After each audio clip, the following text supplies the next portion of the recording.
अमलेंद्र सिंह जी हमारे साथ, हमारे ब्यूरो चीफ लखनऊ से जुड़े हुए हैं। अमलेंद्र जी, जिस तरह से पूरा हादसा जो है सामने आया, इसमें कई बड़ी लापरवाहियां भी अब निकलकर सामने आ रही हैं। वो चाहे फायर सेफ्टी को लेकर हो, इसके साथ ही जो वहां पर और भी कई जो है लापरवाहियां देखने को मिल रही हैं। मतलब अभी जो जांच रिपोर्ट नहीं सामने आई है, लेकिन जो कुछ पॉइंट आउट किए गए हैं उनमें कई सारी लापरवाहियों को भी पॉइंट आउट किया जा रहा है। ऐसे में उसे नजरअंदाज नहीं किया जा सकता। देखिए सबसे बड़ी चीज ये है कि पहला चीज आप ये देखिए कि 6 महीने पहले मॉक ड्रिल होता है। मॉक ड्रिल में या तो आप लोगों को गुमराह किए, उस मॉक ड्रिल के अनुसार अगर देखा जाए तो आपके पास जो सेफ्टी के लिए जो सिलेंडर रखे गए थे, आग बुझाने के लिए जो यंत्र रखे गए थे, वो एक्सपायर डेट के मिले। अगर आपने एक्सपायर डेट के सिलेंडर रखे थे तो आप सबसे बड़ी चीज है कि एक अस्पताल में सबसे बड़ी लापरवाही हुई है।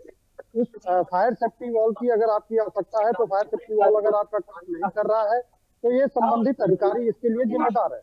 रही बात, अगर आपके पास शॉर्ट सर्किट से आग लगती है तो फिर आप उस समय जो है बार बार जो होता है, प्रशासन ऐसी जगहों पे एक रूटीन चेकअप कराता है। वो चाहे 1 महीने के अंदर हो, चाहे 15 दिन के अंदर हो, या फिर अगर वो ट्रिपिंग आती है तो भी उसकी जो है लोकल प्रशासन जो है उसके लिए जिम्मेदार होता है।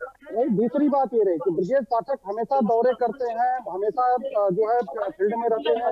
ब्रिजेश पाठक खुद इस चीजों को मॉनिटर करते हैं, लेकिन क्या ब्रिजेश पाठक को ये चीज सही जानकारी दी गई, ये भी एक सबसे बड़ा अपने आप में एक पॉइंट आउट करने की बात है। एक बेड पे जो एक नॉर्मल सी बात होती है कि एक जो ये आईसीयू बेड है बच्चे का, एक बच्चों के एक जो बेड था, छोटा सा एक बेड होता है, आप जानते हो कि उस बेड में 5 से 6 बच्चे अगर उसमें सुलाए गए थे तो अपने आप में एक बॉडी टेम्परेचर हर बच्चों के हिसाब से अलग अलग होता है। उस बॉडी उसके हिसाब से अगर आप देखा जाए तो सबसे बड़ा अपराध यही है कि एक बेड पे 5 बच्चे हैं, 4 बच्चे हैं। वो भी सबसे बड़ा एक लापरवाही का केंद्र था। रही बात आग लगने की, आग लगने के बाद बताया जा रहा है कि उसमें जो कंडीशन थी निकलने की, वो आपको एग्जिट जो गेट था वो सही तरीके से या तो किसी को जानकारी नहीं थी या फिर इनके पास कोई ऐसे संसाधन नहीं थे कि सबको निकाला जा सके।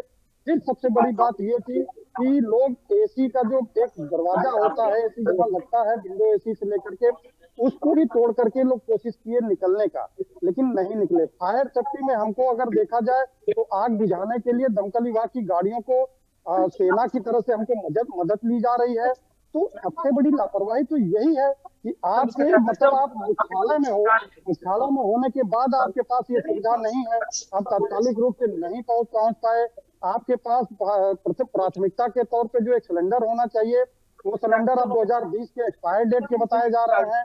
छोटी छोटी गलतियां ये इतना बड़ा जो है निश्चित तौर पर दिखावे के लिए वहां पर सिलेंडर लगा था, लेकिन वो सिलेंडर एक्सपायरी था, जो कि जब ये हादसा हुआ तो उस सिलेंडर का कोई प्रयोग नहीं किया जा सका, कुछ उपयोग नहीं आया।